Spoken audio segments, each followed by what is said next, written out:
Hi, I'm Kevin, and on behalf of Expert Village, I'm going to talk to you a little bit about router tables.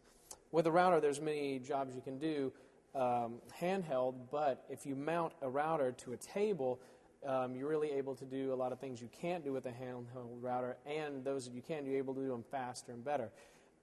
So when you're creating a router table, what you want to do is you take the base off of the router, and you're going to cut a hole this size in the table, and you're going to mount this up from underneath there, and that way you can just slide this guy in from the bottom and twist it in. It's a good idea to go ahead and invest in another base, one that stays attached to the table full time, and then another base that you can just slide on when you're using it in the handheld position. But the advantages of having a router table are for a piece as this, for instance, that's only about 3/4 inches wide, that you may want to machine with a profile or anything else, a rabbiting bit, is when you go to hold this thing on there,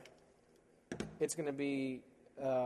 prone to leaning over one way or another. Whereas if you're on a router table, you can rest this thing directly on the table. You can get a push stick and keep it nice and flat on the table without having to worry about the router leaning over one way or another. Another thing is if you have a whole stack of these to do, rather than run the router over, then turn it off, grab another piece, set it up, is you can just run these one right after the other on the router table without having to turn the machine off at all.